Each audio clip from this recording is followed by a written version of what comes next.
would cost about $72 million. Is that right? That's inaccurate. The FBI, because the jet, as you call it, is not my jet. We use it for operational needs. We use it for FTOX. We use it for HRT. But that's the one you fly on, right? We have multiple fixed-wing assets, and one of them is on a wildly expensive lease that I deemed a waste of money, and I'm looking for a replacement in which the government can procure assets permanently. Well, I would welcome you submitting to this committee the cost information about the jets that are under consideration. And according to our research, the specifications that are included in this request would result in an expenditure of between $72 million and $80 million. $80 million, that is the figure on the table, yet under oath, the FBI director flatly refuses to confirm it. Watch the exchange again. Patel dismisses the $80 million price tag for a new permanent aircraft as inaccurate, but offers absolutely zero financial clarity in return. When the very man demanding a taxpayer-funded jet cannot or will not name its price, it is no longer a matter of operational necessity. It is a blatant evasion of accountability. But this financial arrogance was merely the final insult in a hearing that fundamentally shattered public trust. The real collapse started earlier, when Welch confronted Patel over his botched response to the Charlie Kirk shooting. Patel prematurely declared to the nation that they had their man, a bold claim that spectacularly imploded just 27 hours later. If you demand real transparency, hit like and share your thoughts below. In our country, it doesn't matter whether it's from the right or the left. I mean, all of us have an obligation to fiercely advocate for our point of view. All of us have an obligation to respect people with whom we disagree. The folks we disagree with are our opponents, but they're not our enemies. And I hope all of us keep that in mind and do the best we can to set that example. I want to congratulate the FBI. I want to congratulate the Utah state and local law enforcement for the very good work that it did in apprehending the violent assailant of Charlie Kirk, and that is a terrible, terrible tragedy. Director Patel, at one point you made an announcement that the suspect was in custody. We got our man. It turned out that was not true. In fact, I think that was about 27 hours before the person now in custody was apprehended. Why did you make that statement? Thank you, Senator. Appreciate you letting me address this. What the FBI does is not just locate and find suspects, but we also participate in eliminating subjects. And what we had at the time was a subject in custody in relation to this investigation. So in my commitment to work with the public to help identify subjects and suspects, I put that information out. And then when we interviewed him, I put out the results of that. And could I have been more careful in my verbiage and included an A subject instead of subject? Sure, in the heat of the moment, but I was doing the best I could. In all candor, I don't quite get that, because if we have our man, that would suggest to the public that everybody can rest and relax and not then continue to provide information to local law enforcement and to you. Well, so that was a mistake. I don't see it as a mistake. I see it as something working with the public to identify that there was a subject. Listen closely to Patel's defense. He insists there was no mistake, merely a routine effort to work with the public, yet simultaneously concedes his wording should have been more careful. That isn't accountability. That is calculated damage control, delivered under oath. When the director of the FBI falsely assures the nation that a threat has passed, the fallout is immediate and severe. The public stops looking, local law enforcement loses crucial tips, and the entire investigation hemorrhages momentum. Brushing this off as a heat-of-the-moment lapse does absolutely nothing to erase the damage. Fortunately, Welch refused to let it slide. He immediately pivoted the inquiry to personnel, a domain where the record becomes absolutely indefensible. If you put out a statement that says we've got our man, and in fact it turns out that you didn't have your man, that's not a mistake? But that's not what I said. Well, I'll go on. That's my understanding. A second thing that is really important in the FBI, but it's important in every agency, is that the folks who are doing good work get supported for the work they're doing. And a number of highly successful FBI agents have been let go. And I want to just ask you a little bit about that. You know who Brian Driscoll is, right? Yes. Yes. Yeah, okay. And my understanding is he served at the FBI for over 18 years. You agree? I believe that's accurate. Special agent in charge of the Newark office. He was commander of the FBI's hostage rescue team. That's a very prestigious and responsible position, correct? It is. Section chief of the Critical Incident Response Group's tactical section. You've got to be pretty good to get that high responsibility. You agree with that? Yes, sir. He oversaw 55 SWAT teams, and they're like the elite of the elite, right? They go in to the dangerous situations, right? He got a Medal of Valor for his participation in a raid on ISIS terrorist Abu Sayyaf, who had kidnapped American citizens Kyla Mueller, right? Mueller? Is that right? I know. You're in agreement, right? I know Kayla Mueller's family, yes. I know the situation. Okay, and he got Kurt Meyer, somebody who had barricaded himself in a bar after he killed 4 people and wounded 2. And Driscoll was part of the team that went in there and took that guy out, right? I don't have all the details, but I'll take your word for it, Senator. And he got into trouble when Emil Bove demanded a list of FBI agents who investigated January 6th and was apprehensive that what did happen ultimately would happen, and that is those folks would get fired.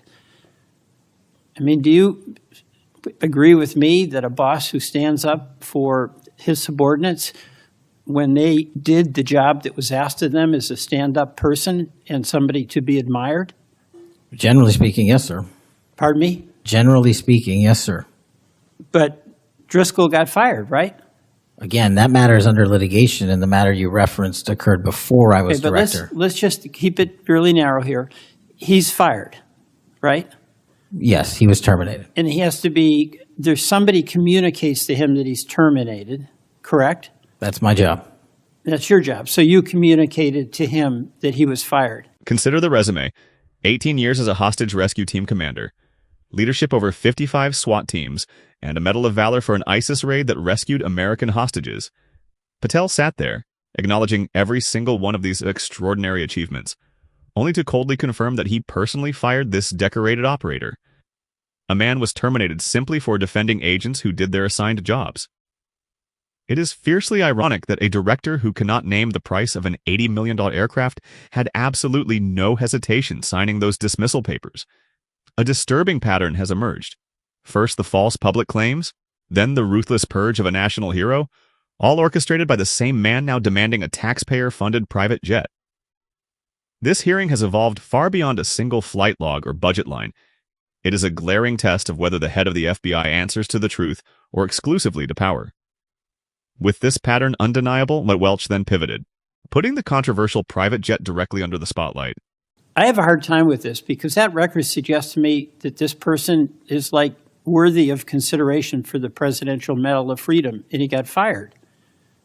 But there's also a record of other information that was available, and now that this matter is pending litigation, we will get that out in due course. But as you can agree, so you've got, quote, other information that you see as a valid basis to fire somebody who, from what I can tell, had an absolutely outstanding record and who crossed the threshold of getting in trouble because he was standing up for agents serving under him who did work that was assigned to them that happened to be related to the January 6th uprising. Again, you're correlating based on your information the reasons for his termination, and I'm telling you. No, that's right.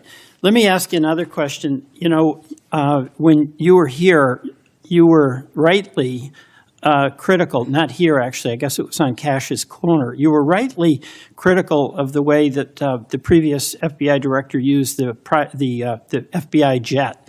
And you said you wanted to ground Chris Wray's private jet travel that he pays for with taxpayer dollars to hop around the country. Let me ask you this. On the weekend of, according to flight tracker data, on the weekend of March 7th, an FBI plane flew round trip from D.C.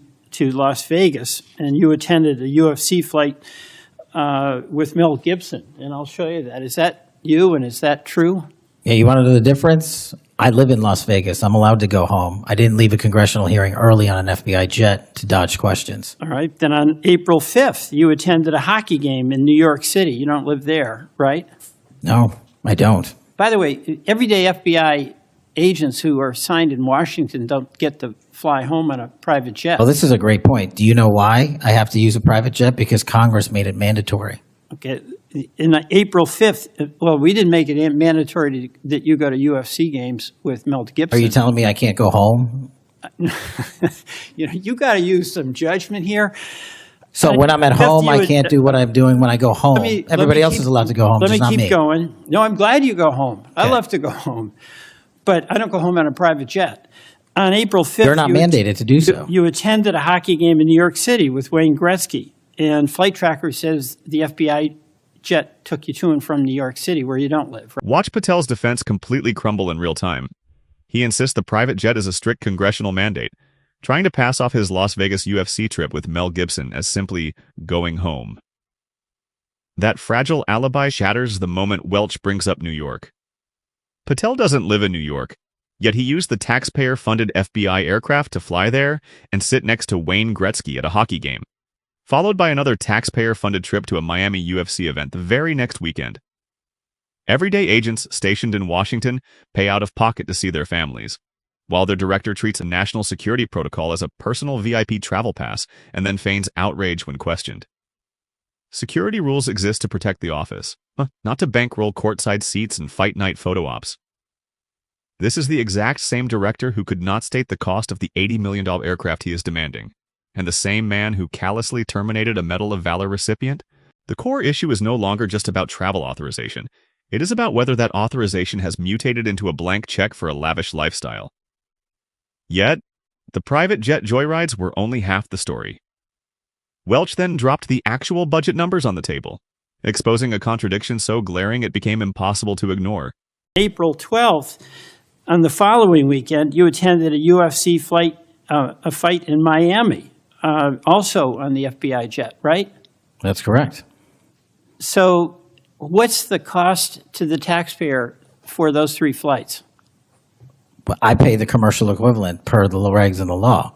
And so just so you know, when you are comparing me to prior directors... I asked what the cost was, and you don't know. I take it. Yeah, and what I've done with the use of the private jet is use Andrews Air Force Base versus Reagan National as what the other directors have done to save the taxpayer dollars. Bottom line here, you flew home to Las Vegas. There's nobody else in the FBI who gets paid. They have to pay their own way if they want to go home, right? I mean, right? Well, that's not accurate. Depending on where you're stationed, the FBI covers the bill to get home. So are you telling me that FBI agents who are assigned in Washington, but who may live in Charlotte, they get paid by the FBI to Sometimes they do, yes. All right. Another thing I want to say is this. Our local law enforcement has been stiffed. About $500 million in cop grants have been taken out of the budget. Those really help us in Burlington. They help us in Rutland. They really are important. And why in the world would we be cutting those cop grants when we need that local law enforcement, in part to partner with you? Well, I think you support that? I think you're speaking to the Department of Justice grants, which I don't adjudicate, but also Vermont, just like every other state, has received a plus-up of FBI personnel. Well, I'll tell you, that's not what we're seeing. The other thing, my understanding is that there's a requisition or an effort to get another plane for the FBI that would cost about $72 million. Is that right? That's inaccurate. The FBI, because the jet, as you call it, is not my jet. We use it for operational needs. We use it for FTOX. We use it for HRT. But that's the one you fly in, right? We have multiple fixed-wing assets, and one of them is on a wildly expensive lease that I deemed a waste of money, and I'm looking for a replacement in which the government can procure assets permanently. Well, I would welcome you submitting to this committee the cost information about the jets that are under consideration. And according to our research, the specifications that are included in this request would result in an expenditure of between $72 million and $80 million. That's inaccurate, but I'll happily get you the right numbers. I welcome getting the specific information. The devastating reality of this hearing isn't just in what was said, but in the glaring numbers left unanswered. Local police departments in places like Burlington and Rutland just suffered a massive $500 million cut to the grants that actually put officers on the streets and fund critical training. Patel's defense? He claims Vermont received more FBI personnel, but federal agents do not fill the gaping holes in local police budgets, nor do they replace the overtime and equipment those grants provided. Right after defending a $500 million cut to local law enforcement, Patel pivots straight back to his private jet. Once again, he dismisses the $72 to $80 million price tag as inaccurate, yet aggressively refuses to provide a real number of his own. He criticizes the cost of temporary leases while demanding a permanent, multi-million-dollar aircraft, all without uttering its actual cost under oath. This is the full, undeniable picture. Local departments lose $500 million in support, while the FBI director uses his current taxpayer-funded jet to fly to sporting events, and still demands a newer, more expensive upgrade without giving Congress a hard figure. These priorities are no longer hidden. They are permanently etched into the hearing record for anyone willing to read them. This hearing didn't end with a concrete number, it ended with a disturbing pattern. We witnessed a director refuse to state the cost of an aircraft he is actively demanding. We watched him defend a public claim that proved spectacularly false. We watched him confirm he personally fired a decorated career operator whose record he could not dispute. We watched security protocols get stretched to justify joyrides to sporting events, all while local police funding was slashed. Taken individually, these exchanges might be spun away. Taken together, they form a single damning question that no amount of procedural jargon can bury. What mechanism actually forces real answers from the person running the FBI? Representative Welch brought the receipts into the room: flight logs, personnel records, and budget figures. He asked specific questions and exposed the glaring absence of specific answers. But the job isn't over when the gavel falls. When multi-million-dollar decisions remain unexplained, the debate doesn't stay inside the committee, it moves to the public. This is no longer about partisan score settling. It is about whether our institutions still answer to the people who fund them. If a director can demand a massive aircraft purchase without stating its cost under oath, if operational necessity becomes a flexible excuse for personal vacations, and if career accountability only flows in one direction, then oversight has already failed in practice. The record is now public. The unanswered numbers are still unanswered. The only remaining variable is whether enough people are willing to keep pressing them. If this kind of oversight still matters to you, make your voice heard. Leave your view in the comments. Hit like if you want more of these hearings examined without the soft focus. Subscribe and turn on notifications. We will keep bringing you the unedited exchanges and the hard questions that follow them. The receipts are there, the rest is up to you.